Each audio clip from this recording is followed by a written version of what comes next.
everyone, for inviting us here today. Abe and I are thrilled to be able to speak a little bit about the work that we do at the library. So, next slide. Oh, but that's me. Forgot about that. Yeah. So one of the main reasons why we do this is because it's very much entrenched in our strategic plan. As you can see from the list of priorities we have up until 2019, innovation, connecting people, building relationships, those are very important to us, and we're trying to do that through technologies and building safe spaces around the city. So one of our core offerings is the Digital Innovation Hub. So these are 6 dedicated spaces in our library branches. We're going to have 2 more next year, and they are outfitted with technologies like IMAX and studio space where people can record and edit video, audio. They have virtual reality. We've got 3D printers. So people with a library card can access this space and also attend any programs for free. And so we've got them all over the city, from the northwest corner into the heart of Scarborough. We also have a book press machine. So at the Toronto Reference Library, if you are a budding author, or if you have even just something in mind, we've got a lot of recipe books people are printing, or memoirs of their families. You can bind your own quality paperback books as well. At 7 of our learning centers, which are our computer labs in our various library branches, we've also increased the computer power in these labs so that we can install the Adobe Creative Cloud Suite. These computer labs, people can come in and use Photoshop, Illustrator, or any other Adobe products that are quite prohibitive in prices. So people, if they have their own projects, they can come in and they can work on it. These spaces also allow the library staff to run programming around these software as well.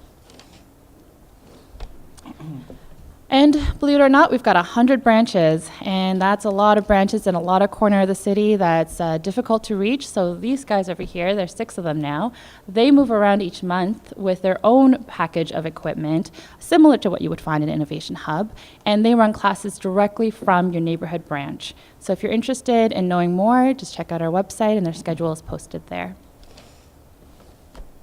We also have a great deal of programs. Actually, you might recognize some of the faces up there. They're in this room. We've got a great program called the Innovator in Residence, where we bring in local experts to run programming and staff training for our users and our staff. It's been incredibly popular, and it's been such an enriching experience to have everyone there. We also have branch-led programming. That is really our bread and butter. We really want to enrich and empower our staff to run tech-related programming, as you can imagine, at the library. It is a long-term goal. Some of our technicians are incredibly gifted, but we know our core offerings have been books and things, so it's just kind of making that shift, but it's been incredibly rewarding. Okay, and training. I've talked a little bit about how important training is. We really want to make sure that everyone moves along with us when we move towards a more technologically focused service offering, and that means that all of our staff need to come with us. But they don't all have to be at the same level. So there's an idea that just even being excited about what we do is enough.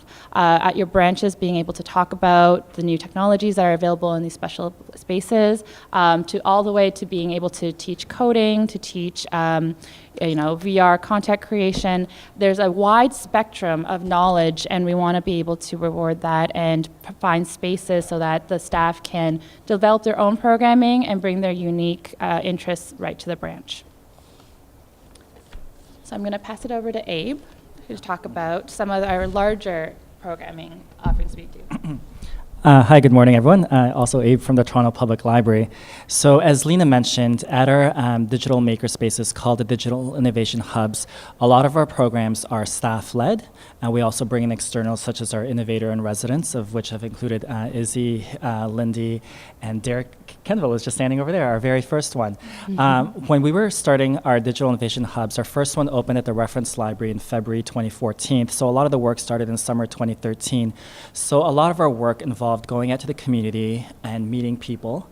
And I remember two of the first people we met was actually Derek when we attended an open house at Site 3, and Eric Boyd when he did a talk for librarians and library guests at through his Hack Lab. Hi, Eric. So ever since then, we've met so many people from the maker community, and we've really benefited through your generosity, your expertise, and your spirit of collaboration. And one of the partnerships that we're really proud of is just want to make sure, yes, it is that slide. It is the Maker Festival, which is formerly known as the Toronto Mini Maker Fair. So in September 2013, a few of us from the Toronto Public Library, we ascended onto Witchwood Barns, its former home, and a lot of this stuff was new to us, and it was like stepping on another planet, if I can be honest.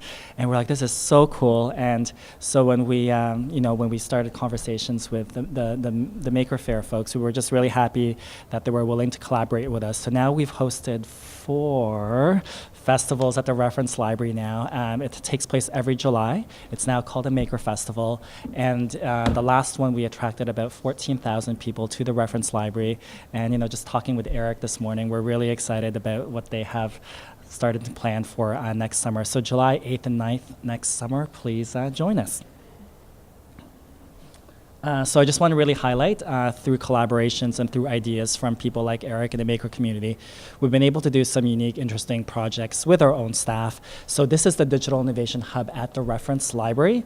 This year, with Eric's suggestion and led by our in-house VR programming work group, the staff members created a mixed reality installation at the Reference Library. So I just remember that whole thing being just packed from start to finish, from Saturday 9 a.m. to Sunday 5 p.m. So it was really fun, and we can't wait to see what our staff come up with this year. And then lastly, I just have to point out, thanks to the Maker Festival's folks' ingenuity, they had food trucks.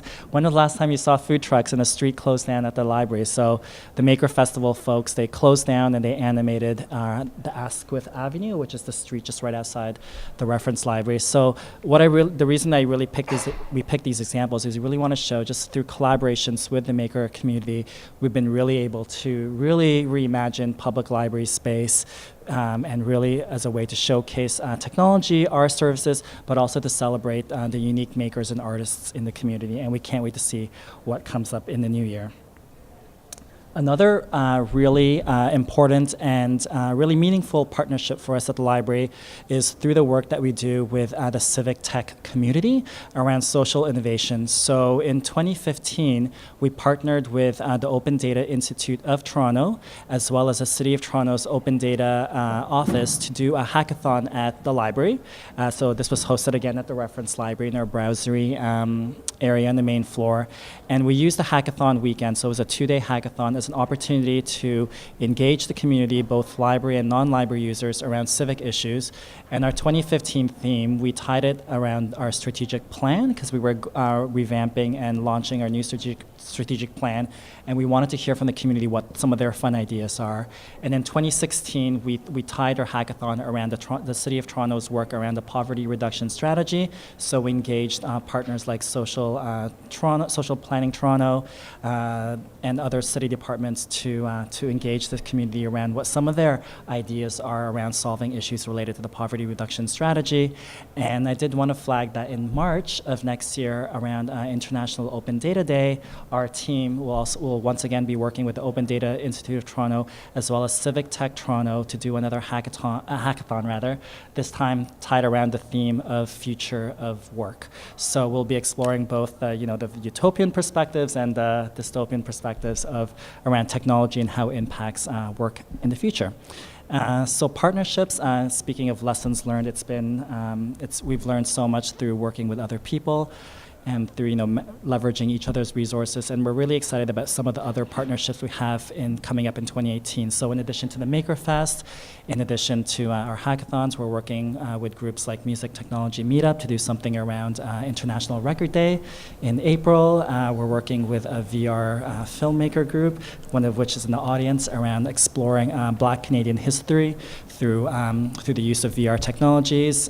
In September, we're going to be hosting an innovation expo Expo, that's what we're calling it. We don't know if that's going to be a final name, with Singularity University. And also we're partnering with Ryerson Digital Media Zone to do a little design challenge around reimagining the future of storytelling. So please keep an eye on us on tpl.ca/innovate. There's some really interesting things coming up. And lastly, we have an advisory group called the Innovation Council. And this is an external group of people who meets at the library 4 times a year. And we really benefit from their very diverse, very experienced skill sets and knowledge. So I just want to quickly highlight, it's a very diverse group of people. So at the very top left is Bianca Wiley. She's from the open data community. And for those of you who are following the conversation around Google's Sidewalk Labs project, she's been writing a lot and generating a lot of public discussion around it through her work on Torontoist. Next to Bianca, you'll know, sorry to put you in the spot again, Eric Void from Hack Lab and Makerfest. We have Greg Wilson, who's a coding instructor. Jeremy Bailey, from creative director at FreshBooks. Zara Ibrahim, she's big on innovation and design thinking. And Sarah Goodman is a filmmaker and one of our former innovators.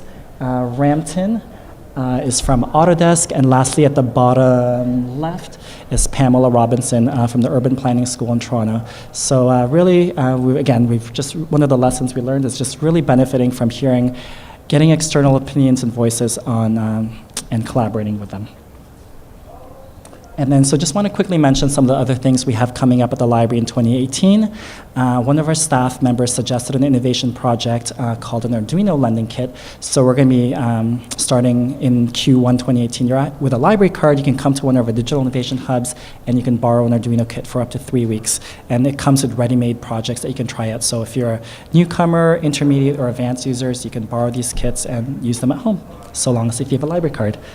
And technologies, we just keep hearing from the public that, in order to keep our spaces current, we always must adapt and offer access to new and emerging technologies. So we're going to be offering, through grant funding from the Ontario government, we're going to be offering access to AR equipment through our digital innovation hubs in the early new year.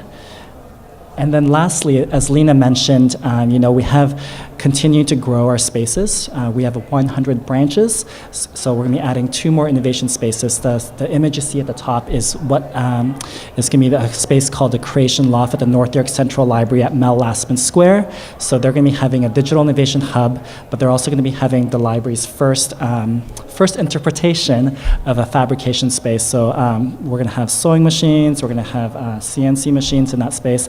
We're really, really excited about that, and we hope you'll check it out when it opens sometime in the spring. And I think that's it from us. So we're here all day, and we look forward to meeting and chatting with all of you if you have any questions. Thank you.